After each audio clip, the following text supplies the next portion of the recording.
Christine Daigle. I'm Jenna J Kevin Tumlinson. And I'm JD Barker. Welcome to Writers Inc. Thanksgiving edition. Yeah. Yeah, You guys ready for the holiday? We're recording a day early, so everything's off. I know. I've been doing that all day. I've already recorded this week's Word Slinger podcast. I've recorded the Substack video that I do. So I've been recording and editing all day so that I can take the rest of the week off. Yeah. So you're taking time off. Like, is Yeah. that the norm for you when there's a holiday, or like I am No, just going to work through it? It's just another day to me. I'm gonna write, but that's it. I'm not. I don't want to have to do any other. I don't want to do video stuff while I'm at family. I can do it. I've done it before, but I get the side eye from Kara, so I'm trying to play nice, trying to be good husband, good Oh, son-in-law, all that. yeah. So Thanksgiving is always a weird one for me because I live in Canada, but yeah, I'm U.S. citizen and most of my family is over there. So I have to work and my son has to go to school. And then we get to rush over the border to join in the festivities a bit late. But it's not like I get off work at 3:30, so we'll be yeah, there by 4. It's not far. Like it's ridiculously close. It probably will take us 20 minutes to get there depending on the border, which yeah. is wild to think about. Yeah.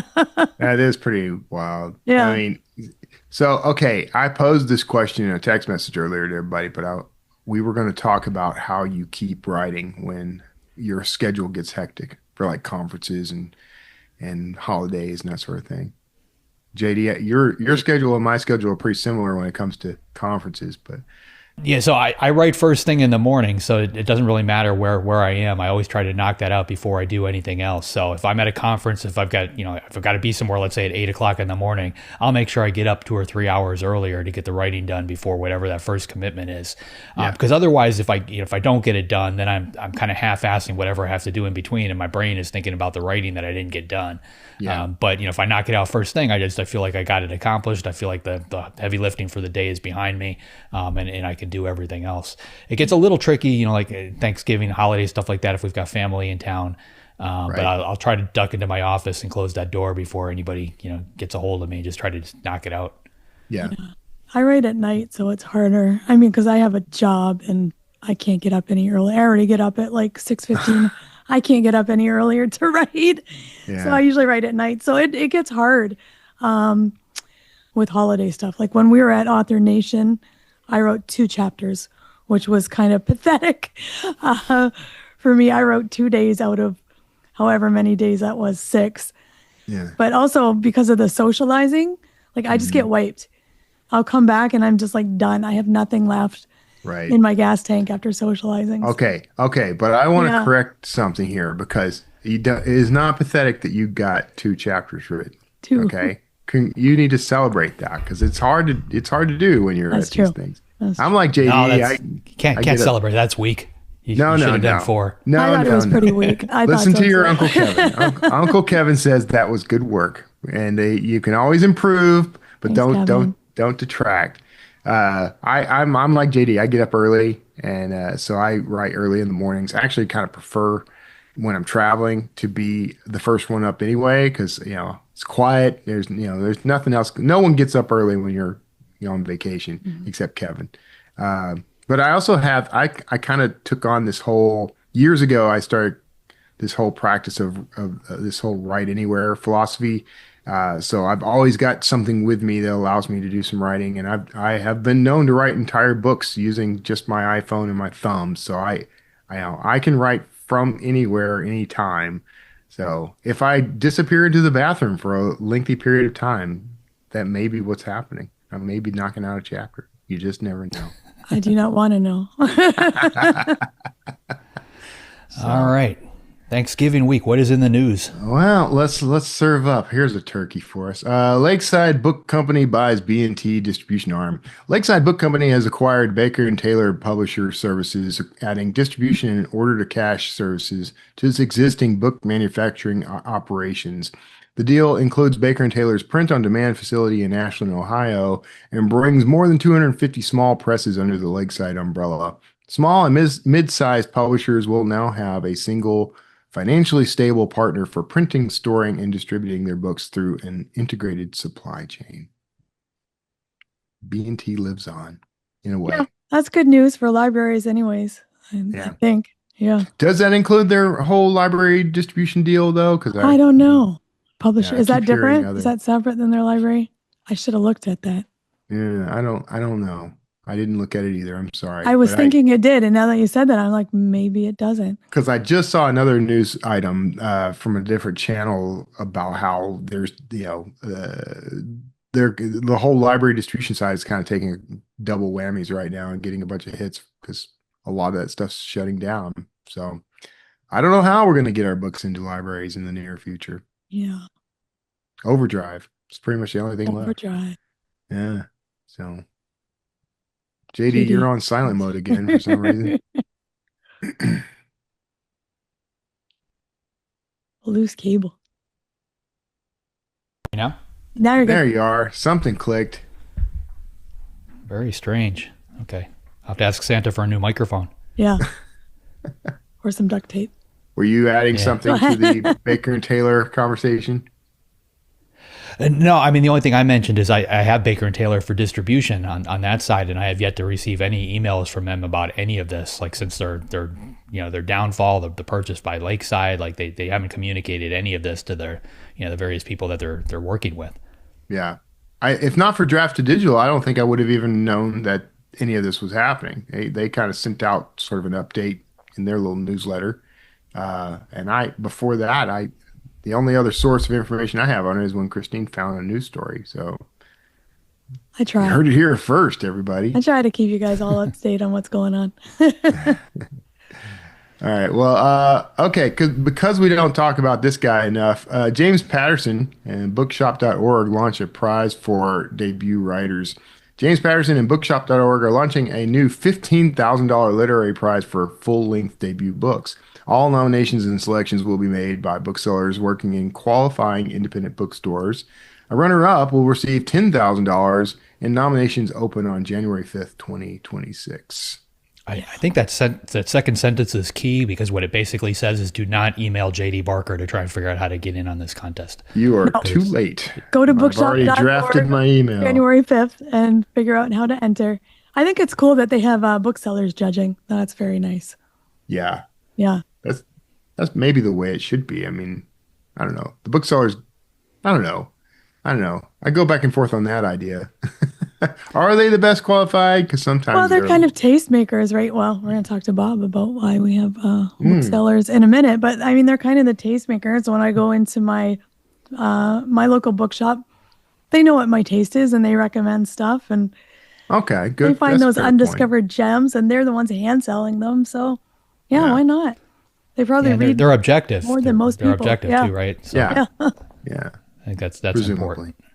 Yeah, well, because I mean, a lot of these contests, like when I was with ITW, like the board members or the people, at ITW were basically deciding on what would make the short list for the awards, and that's kind of the same thing at every one of these conferences. So then it just turns into this popularity contest, and the authors know that, so it becomes who who you're chasing, who you're emailing, so you can get a leg up by basically creating this little quiet marketing campaign going after those judges. So bookstore owners, like they're basically flagging the stuff they feel they can sell, which makes sense.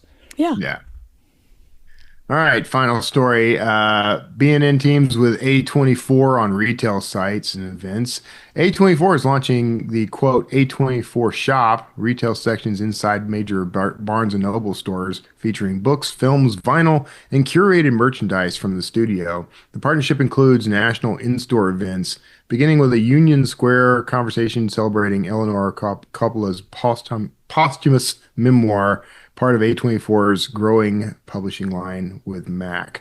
This is B&N's first nationwide activation with a brand, with A24 shop rolling out in flagship locations and expanding to more stores in 2026.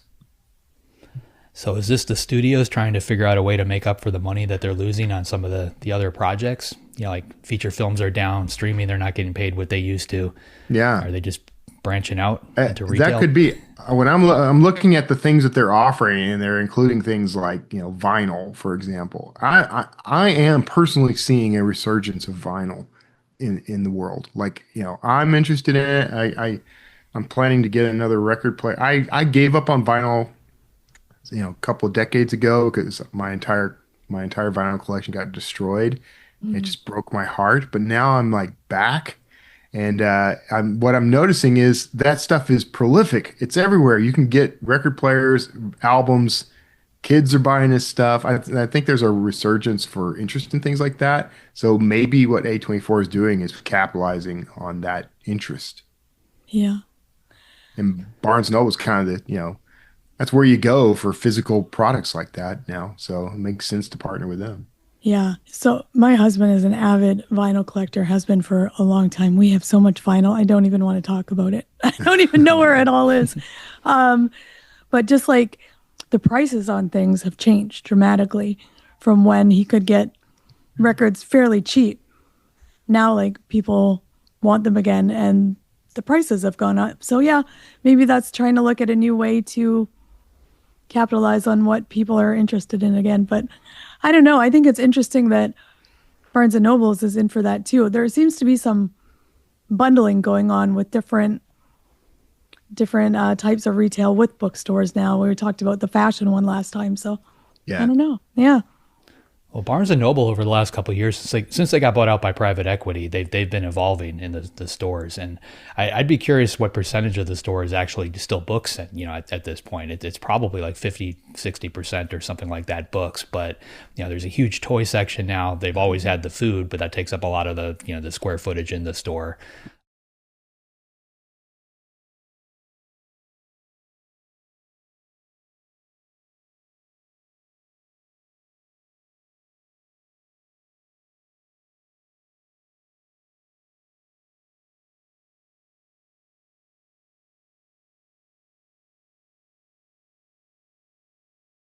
All right. Well, I'm going to make you talk again because JD, who is up this week?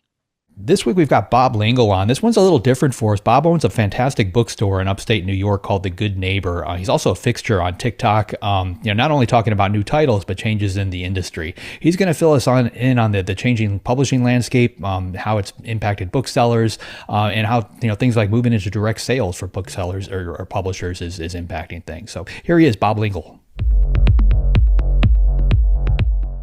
Okay, Bob Lingle, welcome to the show. Thanks for having me. Yeah, so you own a Good Neighbor bookstore in Lakewood, New York. Yes. Yeah, and you've been pretty vocal on social media about the risks of traditional publishers leaning into direct consumer sales.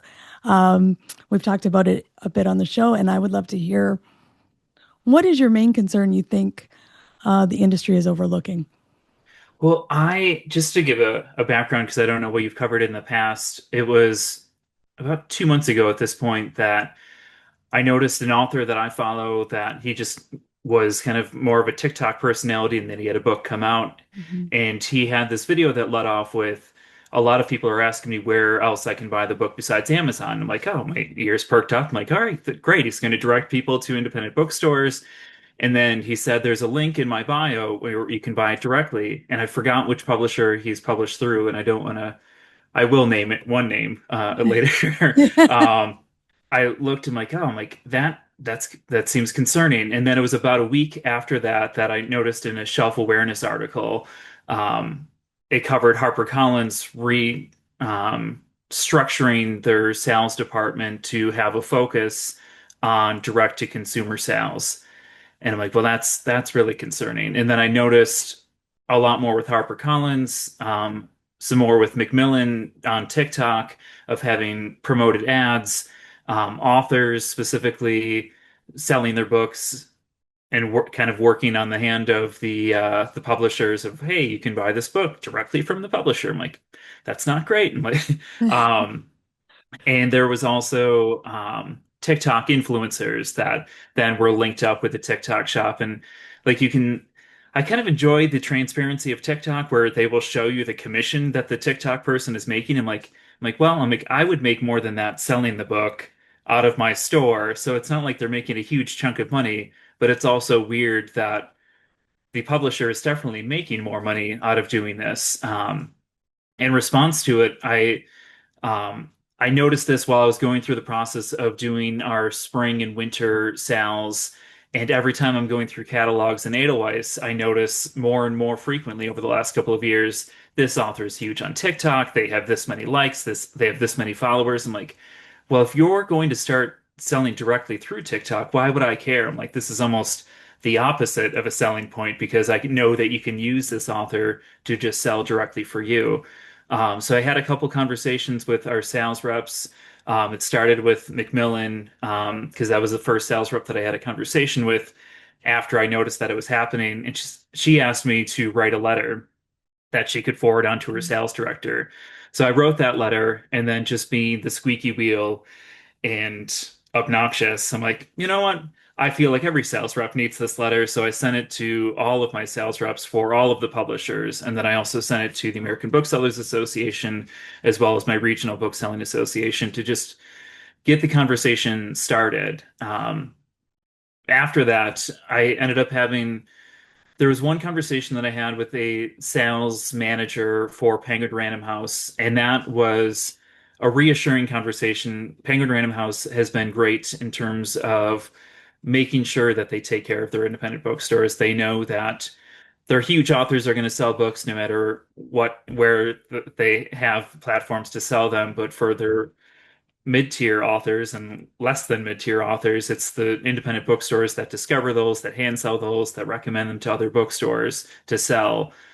So they understand that relationship, they appreciate that relationship, and they assured me that they wouldn't be doing that. But if they do, um, I would probably find out before they do and to Yeah. let them know.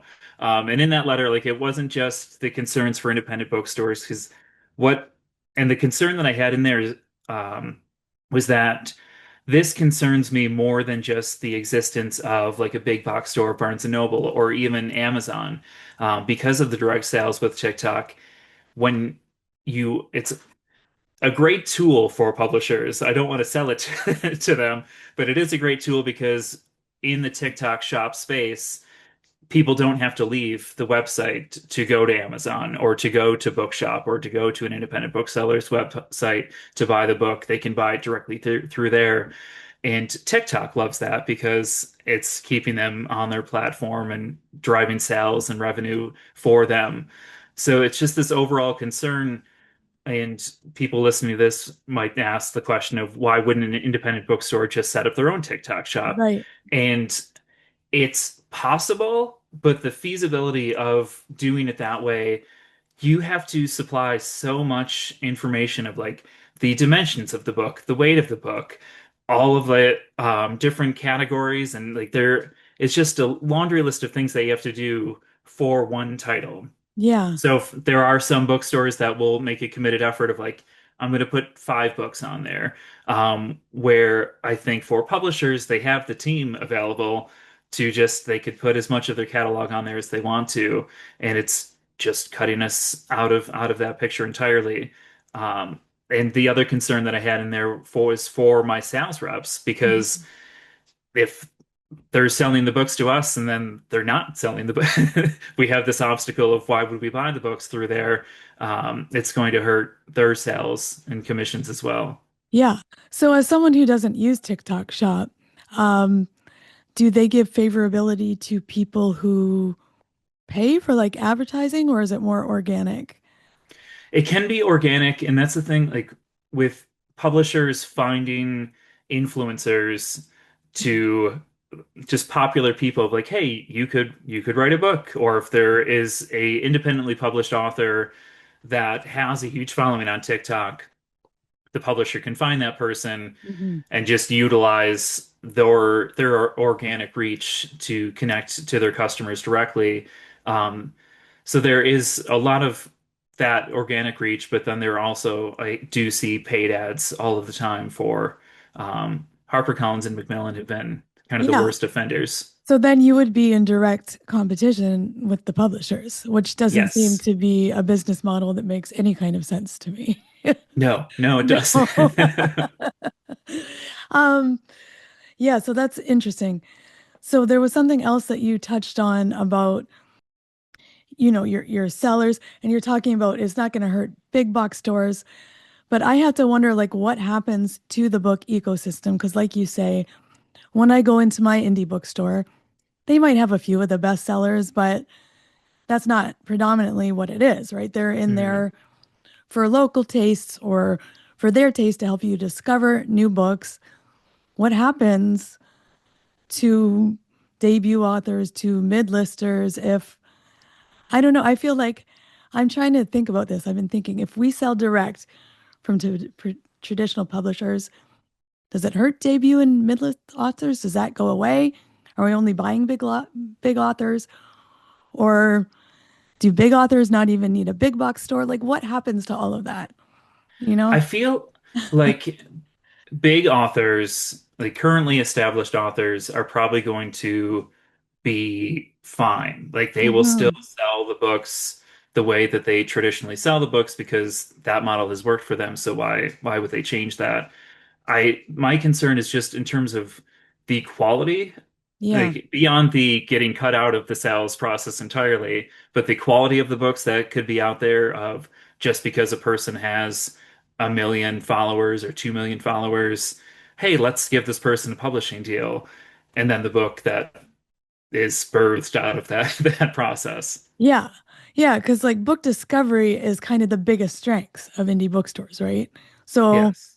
how do we weaken, I guess, discoverability for authors without, without Yeah. hand selling, without sales reps, those type of things? I don't know. Absolutely. Yeah. And you do an indie next, right? So you talk about the books you like and Yeah, yeah. I have just a weekly series. Like I'm very active across all of our social media channels, but about 3 years ago, I just started doing them. Like it was very generic, but it's caught on like in the TikTok space, but even like within my local community, people tell me that they look forward to our new week, new books videos. So each week, I mean, we have a stack of, I mean, the holiday season has just been insane. So it's been almost 50 to 60 books that have come into the store each week. So I will pick 10 to 15 of them to highlight in that video series. Yeah. Um, but yeah, I mean I try really hard to not just push the bestsellers. And when customers walk in, like, oh, like what's hot? And I'm like, well, like it depends on the bookstore that you're walking in. Generally, like the huge authors that now that we have a Target in our Hmm. community, Walmart, where you can just walk in and find those bestsellers at a deep discount, like it doesn't make sense. I will bring in a few copies just Yeah. because I know customers that are committed to buying them from us and don't worry about the discount, will buy them from us. But they're not the main focus of like what I'm trying to find and get excited about hand selling to customers. Yeah.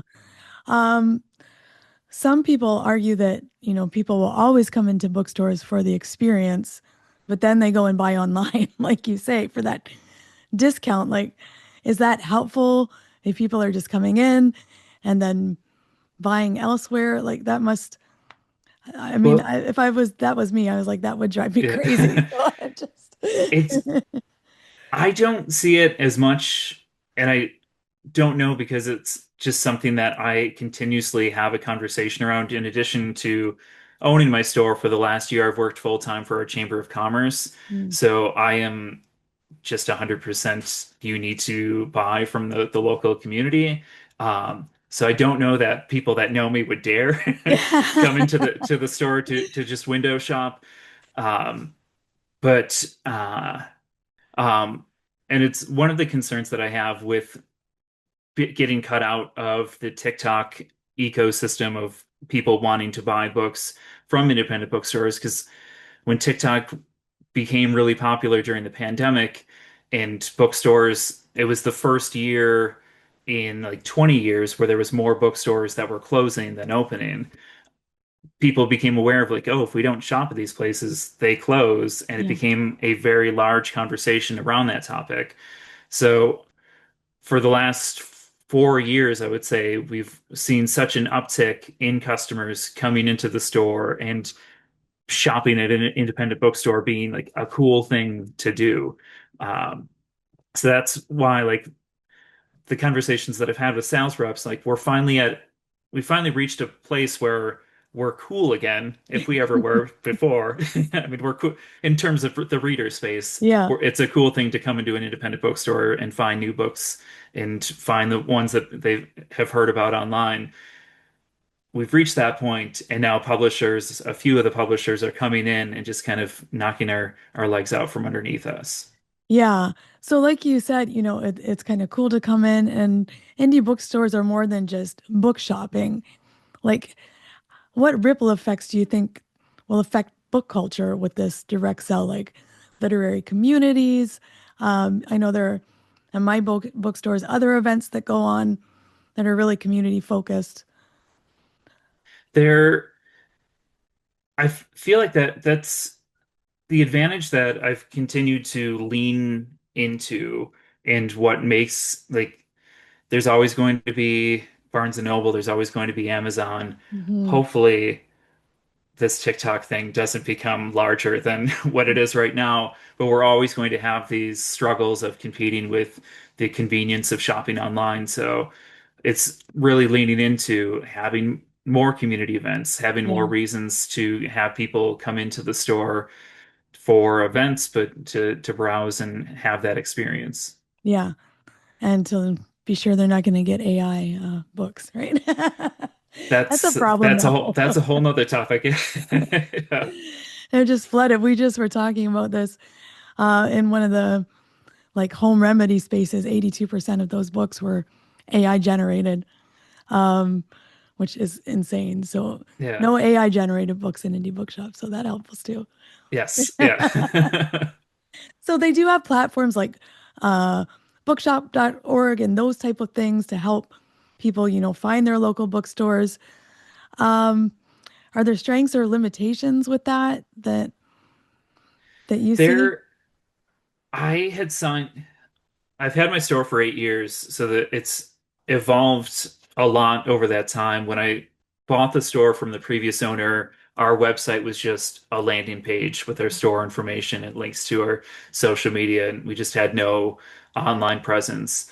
After a couple of years, I spent 3 months building out our website through Square, which was just a huge process and Mm-hmm. undertaking with the number of titles that we had, and then the upkeep with it. And the trying to develop a traction with it that was not surpassing the amount of work that went into it. And it was around that time that I was struggling with, I'm like, do I want to keep going with this? That Bookshop had rolled out. And I was at Winter Institute when Bookshop was like first proposing what it was and getting people to sign up as affiliates for it. Yeah. So I signed up, I scrapped our original website, just went back to the homepage model. I'm like, this is fine, link to Bookshop, and this will be great. And it like Bookshop, it is an incredible partner for independent bookstores. And it got me to a place that between having Bookshop and then being more involved in TikTok, like Instagram has been better recently, but TikTok did help me grow a larger presence across the country. So it got me thinking to should I just be directing all of my sales to Bookshop because I'm not able to sell the books that are on my shelves and ship them out to people. So I did invest in Indie Commerce, which is a platform run by the American Booksellers Association, and that has been huge for us personally. But I feel like Bookshop is a good place for smaller stores to start and explore and see the traffic that they can get without having to have that investment. And the commission that Bookshop gives is incredibly fair. They had increased what they initially had planned for the commission very quickly after they launched because the pandemic also launched during that time. So to help be more helpful for independent bookstores, like we were going to give you this percent, but we're going to give you this percent, and they never lowered it back down. So for it being a no cost thing, the commission is very fair and it's great for small bookstores. And it was great for me to be able to have that, build that audience, Yeah. and then just kind of grow out of Bookshop. We still have a Bookshop page that people still use on occasion. So it's nice to still have that as like, oh, I have $50 that I can Yeah. deposit. And So, you partner with Libro FM as well for audiobooks, which yes. I thought was interesting because audiobooks are a huge market, but of course, not really a tangible for bookshelves. So um, Yes. how can readers, audiobook listeners support you that way? And just that reminded me, Bookshop also launched ebooks. Yeah. And with our indie commerce site, so you can get ebooks through the Bookshop site in addition to physical books. But with any bookstore that's using indie commerce, it also links the ebook option for their affiliates to utilize. But Yeah. Libro FM is also a great partner. It's for booksellers. It's like Christmas the first of every month because they give us a whole bunch of free advanced listening copies of books Oh, nice. to download. So that's always fun. But it is great. It's a really great partner for us to have. They will supply us with bookmarks that have like we can customize it so it has our store information on one side, Libro FM information on the other. The price point is exactly the same as Audible, and there's frequently make the change programs that they have where people Yeah. can get extra credits if they're showing that they switched from Audible to Libro FM. It's the bigger thing is just stores can do really well with it if they market it. Um, Libro FM is still a very small team, so I'm excited when they get a larger marketing budget and can be an even larger Yeah. combatant to Audible. Yeah. That's great. So we have a lot of authors that listen. So for those authors listening to this conversation, what steps can they take to support indie bookstores while still working within their publisher expectations for promotions and sales and those type of things?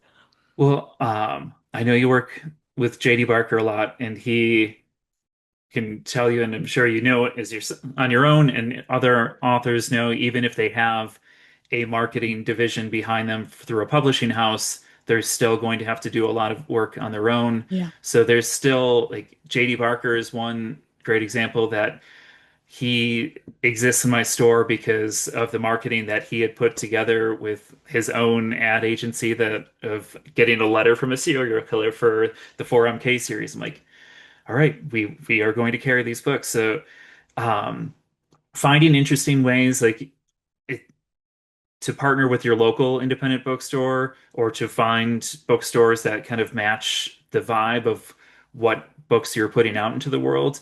Yeah. We receive it's tough to break through the noise just to get to readers, and it's also tough to break through the noise to get to independent bookstores because there are so many authors that reach out to us, be it local or just independently published or even traditionally published that are reaching out to us all of the time. And my inbox is just like, I can't carry all of you guys. Yeah. So making the case like you can do blanket emails or I had interviewed Jay over the summer and talked about the ineffectiveness of postcards, and I don't know why all authors or so many authors use them. Like it's Yeah. cheap, but I get a postcard, I'm like, it just gets mixed into the mail. So I wouldn't invest in postcards. But finding the bookstores that match what you're selling and who you think would connect well with Yeah. your books because it's very obvious when you're getting a blanket email. So unless the pitch for the book is really good, it's not very likely to connect with us. The one piece of advice that I can give to avoid doing, and there was actually a small press publisher that reached out to me a couple days ago, and I was as nice as I could be, but they were bragging about the Amazon accolades that their books had received. And it was for like the email was meant for independent bookstores. I'm like, hey, this isn't a rebuke or a slap on the hand. I'm like, I just want to let you know that if this is your outreach, you're not going to connect with the audience that you're looking for. So don't mention Amazon.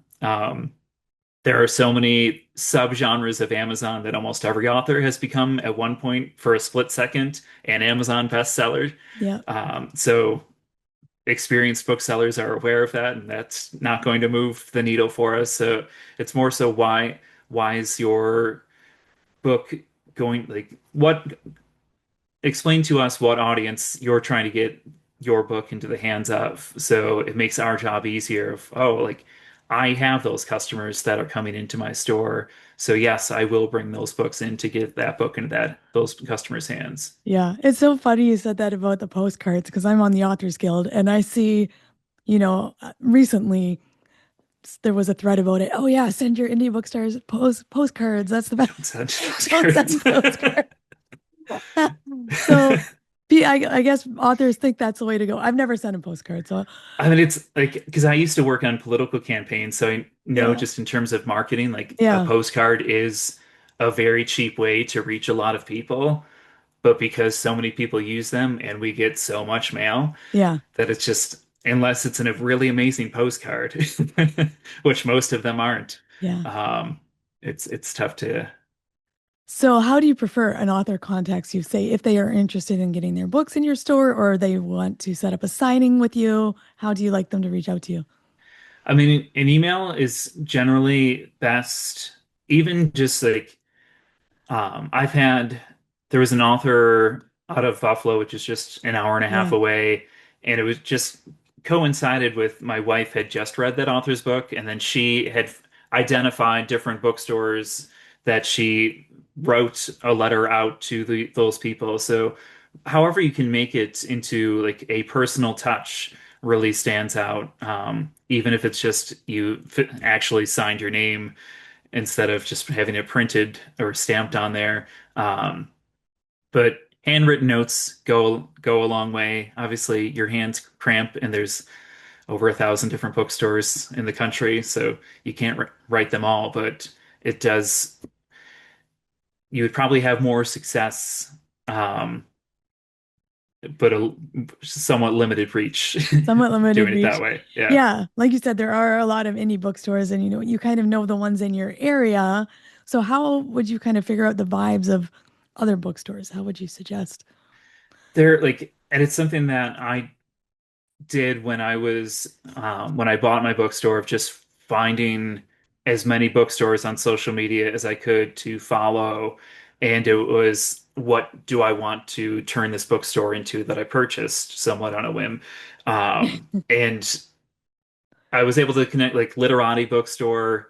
I Oh have a yeah, lot of influences in my store from their store. White Whale bookstore in Pittsburgh is another one that they actually opened just before I did. But the way that they were building out their space, it had a lot of inspiration from them. So if you just, it's easy enough if you're on Book Talk or Bookstagram to just find the bookstores and just see what kind of books they're carrying, what kind of books they're promoting.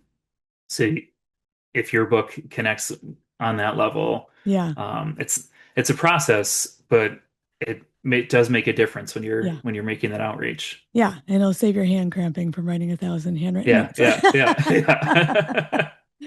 Oh, that's awesome. Well, I appreciate you sharing all of this with me. I guess just as we're wrapping up, if you could sit down with a group of major publishers and explain anything to them about what's at stake with direct selling or book selling in general, what would you want them to understand that they might currently be missing? I would want them to look at the long-term impact. Like I feel like just in the world that we live in, everything is very short-term gains and short-term outlook. But just in terms of the long-term strategy, like maybe like there's been so many scares of TikTok going away. So if you are upsetting a ton of independent bookstores by utilizing this sales force that may end up going away or changing drastically, probably not the best thing to do, but just the ways in which you're hurting the people that are trying to champion your books. I don't think it's worth it for that smaller margin that you may be making off of that. And maybe they're not even looking at it from a margin standpoint, but just, oh, this is a fun way to sell books to people directly. But it like remove the fun and look at how it's hurting the people that are your partners that are trying to sell your books to customers. Yeah, absolutely. That's great. Great for people to hear. Support your local and indie bookstores. Where can people find you who are looking for you? We are, it's 124 Chautauqua Avenue in Lakewood, New York. We're very close to the Chautauqua Institution between Buffalo and Pittsburgh, but we are at Good Neighbor Books on all of the social media things. So, JD, you sent serial killer letters to bookshops, huh? I did, and I actually pulled one out, and it's on the table in front of me, but I'm afraid to show it to you because if I move, then my cable's going to come loose and my microphone's not going to work. I think you could do it. Yeah. So what I did, when that book was the Fourth Monkey, or that series was coming out, I reached out to my local bookstore, and I asked them to collect. I gave them a box. I said, collect everything you get from publishers, from booksellers for like the next week. I just want to see what it is. And like they were just throwing it away anyway. So instead of throwing it in the garbage, they dropped it into this box for me. So I got that box. I took it home, and like literally every publisher was just sending postcards, for every book. There were small postcards, there were big postcards, but they were all postcards. So the person sorting through the mail basically got a glimpse of it and they just dropped it into the garbage. So ultimately what I did is in Fourth Monkey, there's a serial killer letter, a letter that the serial killer writes to the police. So I wrote it out because my handwriting looks like very much like a serial killer. It's horrible handwriting. But I wrote it out on paper, and we printed that on the front of this sheet. And then on the back side, we included the sales data for the book. And then we stuffed all of those in envelopes because I noticed that envelopes actually got open, because they didn't know what it was. And then we mailed those out to every bookstore and every library in the country. So these people received an envelope. They had to open it to figure out what it was. They took it out, and it starts, it's basically a letter from a serial killer. And at some point they realized that it was marketing material. They would flip it over and they would see the stuff on the back. But that spurred a huge amount of sales, just because it was something different from what everybody else was doing. Meanwhile, in today's world, everybody is still sending postcards, so they're not doing anything different. Yeah, apparently booksellers don't appreciate postcards. Well, I mean, think about your own mail. You go pick it up from the mailbox, you come into the kitchen or wherever, you throw away the circular ads from Target and Walmart, and there's certain stuff you don't even glance at it. Like as soon as you realize what it is, it goes in the garbage. And they handle stuff the same way. It's like deleting, messages in your inbox and your email. Yeah, it was an interesting perspective because, in a lot of the communities that I'm in, that's what people talk about. Send a postcard because it doesn't cost very much, which is true, but also it's apparently not effective. So you're just kind of wasting that money. So you got to think of something different, I guess. Yeah, they said they appreciate handwritten notes and knowing a little bit about the shop. So getting on that social media, checking out the shops, actually writing something might do you more favors than sending a postcard. Yeah, I mean, for every author, I just encourage you, go out to your local bookstore. If you don't already know the owner, get to know the owner, but talk to them about this. Ask them what they get, what works, to promote a book, what doesn't, because they'll tell you. And you don't have to guess at this stuff. You can get it right from the bookstore. Yeah, that's good advice. Yeah. I specifically asked them, what do you get that irritates the crap out of you? Like, what would you like to never get again? Yeah. Well, honestly, it's the same stuff. Like the postcards are a big problem. Bookmarks, calendars, pens, pencils. Those same things that every author does. If everybody else is doing it, it's not going to work. You need something that's basically communicating the same message, but in a different way that they haven't seen. Yeah. That's why I send severed fingers. Perfect. There you go. But I was only able to do it 10 times. So we talked a bit about why publishers might be moving to direct sales. Not clear. Speculation, of course, that it's always money, or maybe they're just jumping on a trend because that's fun to do. What do you think about that? Why do you think publishers might be moving towards direct sales? I think it's for the reasons you just said. They're seeing it working for indie authors, and they've always chased indie authors. They're always a couple of years behind, but they tend to chase those trends. But like in my opinion, they're not thinking it through because booksellers are they're hand selling their titles. So you've got a debut author that's got a book that's coming out. If you get in front of the right booksellers, they're going to hand sell that title. They're going to put it in front of people. They're going to get readers to pick it up. That's an invaluable resource. And if they realize that you're selling that book direct and cutting them out, not only are they going to not hand sell your book anymore, but they're probably going to kind of shun the title and possibly that publisher. You're putting yourself into a corner. So this is a very short-term strategy. I think it'll line their bank accounts for a little while, but the losses that they're going to get from bookstores no longer supporting them, that's going to be very problematic in a couple of years if they continue. Yeah. Yeah, I keep thinking about this. And I'm like, well, what would happen if publishers just went direct sell? What would happen to indie bookstores? My indie bookstore, they carry a few of the top titles, but not many. It's more of those mid-list debuts, people that aren't so discovered yet. So I was like, well, if all of us, every single debut, mid-list, or, top performing author like Stephen King and James Patterson went direct sale through their publisher, does that affect big box stores? If the top, authors aren't selling, does it affect indie bookstores? Does everything just collapse? I can't wrap my head around it. Like, what are your thoughts on that?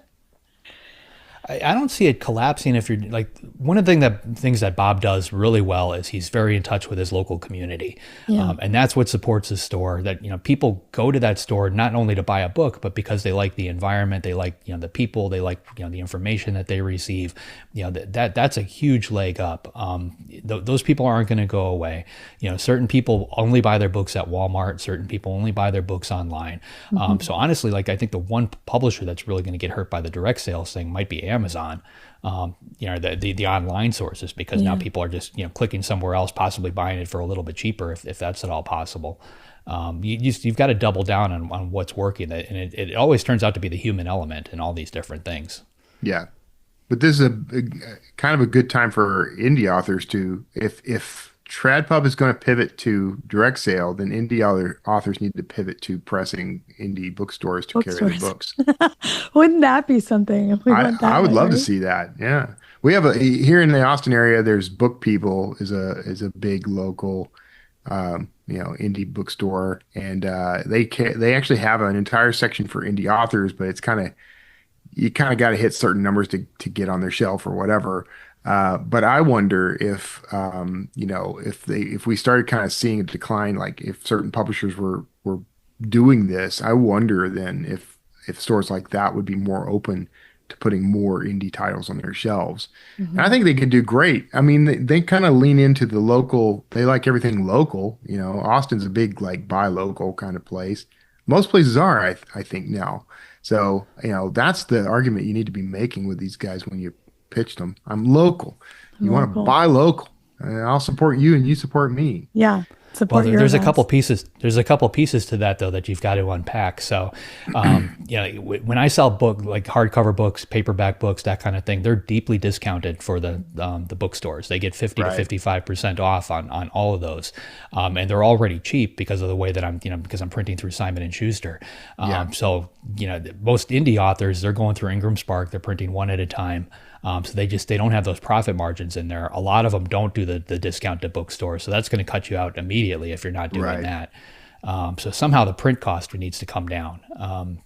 So I could see this maybe working, but I think indie authors would need to consider printing in bulk or other things to try and get the profit margins where they need to be for it to be attractive for the bookstore owners. Yeah, that's always been a challenge for the indie author side is, because we don't typically carry inventory. Like we don't typically have a warehouse full of books that we can do this with. And if you buy enough copies in bulk, you can get the price breaks and things that would make it worthwhile for you to offer that yourself.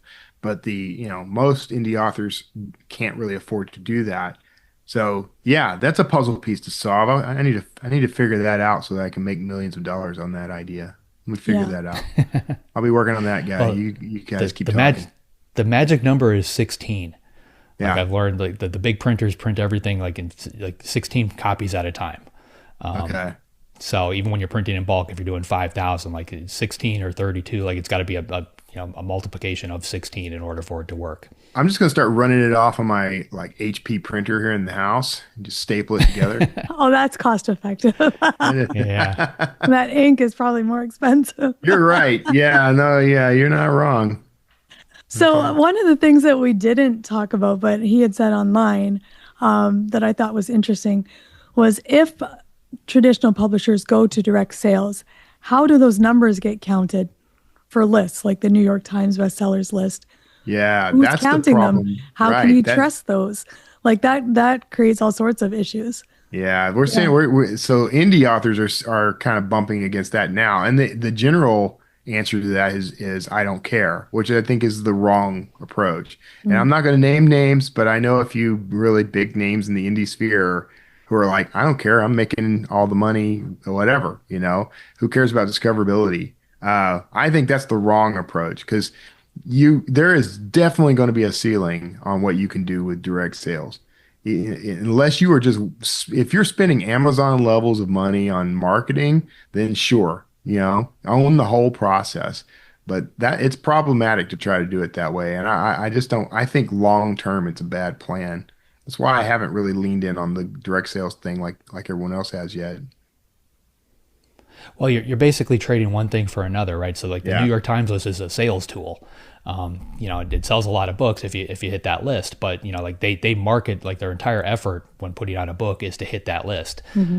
So if they pivot, if they're selling direct, then that effort is going to change completely. They're not going to be targeting indie bookstores anymore that report to that list. That's completely gone. They may or may not care. I think a lot of it has to do with the author. Like once you've already got that, New York Times bestseller moniker that you could throw on a book, you don't necessarily have to hit the list again. You can put that on the cover of every book and it becomes a sales tool that you could use everywhere. So maybe for a debut, they might try to hit the list, but for somebody who's already got that, reputation, who's already out there, existing audience, that might be where the direct sales actually makes sense. Yeah. Okay. Lots of interesting things to think about. We'll see how it goes. Any other last thoughts on how people can support indie bookstores or your favorite way to support indie bookstores? Christmas is coming. Get in there and buy some books for people. Fair enough. Talk to your booksellers. They're nice people. My niece, who's 22 years old now, for the first time since I've known her, asked for a novel for Christmas. So I rushed to make sure she had that book. So I think we're seeing a thaw or a turn or something. I mean, I've got this vibe right now that things are swinging back our way. That's what I've decided. Books for everyone this holiday season. Get them from your indie bookstore. Visit your indie bookstore. Attend an event. Pitch an event. Vinyl. And vinyl. That's no what more I'm vinyl asking in my for. house, please. No. I know. I've decided to rebuild my collection, so I'm gonna be. There's honestly something refreshing about, because I've been streaming music for years now, and like we just built this bar in our house with a pool table and stuff, and we've got a CD player and built it to the jukebox. So like I've been throwing CDs on there and like just listening to a full CD, which sounds fantastic, but like there's something, I don't know what it is about it, and that's not really analog, but it's kind of the same vibe as vinyl. Well, there's something nice about just putting an album on and listening to it from start to finish without any kind of weird interruptions going on. There is. I don't know if this is the way they do it today with albums, but I mean, there was a time where the album was constructed, it was cultivated, right, curated. They put songs together that went together to complete a sound or complete a story, and that's what I liked about the whole thing. But with the infinite playlist, you don't really get that. Yeah, so. I actually really like listening to the vinyl. Please, nobody tell my husband, because I think we have about 1,000 of them. But it is great. It makes a nice atmosphere. We'll do a whole other episode on analog experience. We'll do that. All right, JD, who's up next week? Next week, we've got Mark Tavani coming on. Mark is a former senior editor at Putnam, and a few years ago, he made a major career pivot and became an agent. He's always had his ear to the on the pulse of publishing. I can't wait to hear what his thoughts are on where he thinks things are going for 2026. So, Mark Tavani. Yeah, it's going to be a great conversation. If you'd like to be notified as soon as new episodes publish, make sure you go to writersincpodcast.com and sign up now. We'll see you next episode, and have a great week of writing. Thanks for listening to this episode of Writers Inc. Access the show notes and leave a comment at writersincpodcast.com.